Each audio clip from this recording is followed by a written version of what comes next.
మనము సంతోషించేద్దాము. కనుక వారిద్దరి మధ్యలో వీణాజేసికి రవికి వారు జతపరచబడిన నాటి నుండి వారిని ప్రేమించి దేవుడు వారిని ఈ రోజు ఏం చేశాడంటే సంతోష భరితులను చేశాడు. ఏం చేసి? గొప్ప కార్యము చేసి. ఎలిజబెత్ అమ్మ అంటది ఒక మాట చూడండి, చివరిగా ఒక మాట, లూకాసు వార్త 1వ అధ్యాయం 49 చూడండి. సర్వశక్తిమంతుడు నాకు గొప్ప కార్యము చేసెను గనుక ఇది మొదలుకొని అన్ని తరముల వారు నన్ను ధన్యురాలు అందరు. వీణాజేసి చెప్పవలసిన పలక మాట, సర్వశక్తులకు దేవుడు నాకు గొప్ప కార్యము చేసెను.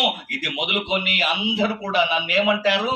ధన్యురాలు అంటారు. దీర్ఘాయువు పొందుకున్నటువంటి వీణాజేసి కుటుంబం, దీర్ఘాయువు పొందుకున్నటువంటి వారి కుమారుడు వారు పలకాల్సిన చెప్పాల్సిన సాక్ష్యంతో కూడిన మాట ఏంటంటే, సర్వశక్తి గల దేవుడు ఈ లోకంలో ఎవరే కానీ ఇవ్వని దీర్ఘాయువు ఇచ్చి నాకు గొప్ప కార్యం చేశాను కనుక నన్ను అందరూ ధన్యురాలు అంటారు. ఎందుకు అనగా 1:6 వీరిద్దరు రవి ప్రకాష్ అలాగే వీణాజేసి వీరిద్దరు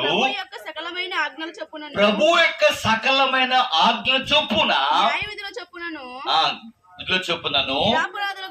నిరపరాధులుగా నడుచుకున్నట్లు దేవుని దృష్టికి నీతిమంతులుగా ఉండిరి. రవిను అలాగే వీణాజేసి ఇరువురును వీరిద్దరు, ఒకరొకరు కాదు, వీరిద్దరు ఇలాగా దేవుని దృష్టికి నిరపరాధులుగా ఉన్నారు కనుక ప్రభు వారి పట్ల గొప్ప కార్యం చేశాను. అందుకే ఈ కృతజ్ఞత కూడిక మనం అందరం కలిసి జరుపుకుంటున్నాం. ఇలాంటి గొప్ప కార్యములు మరెన్నో కూడా రవి వీణాజేసి జీవితాల్లో ప్రభు జరిగించును గాక. ఆమేన్.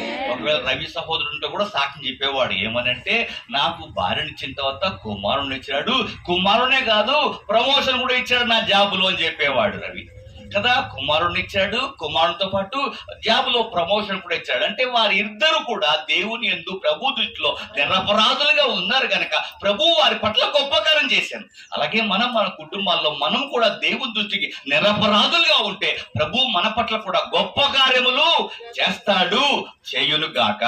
దేవుడు తన మాటలు దీవించును గాక.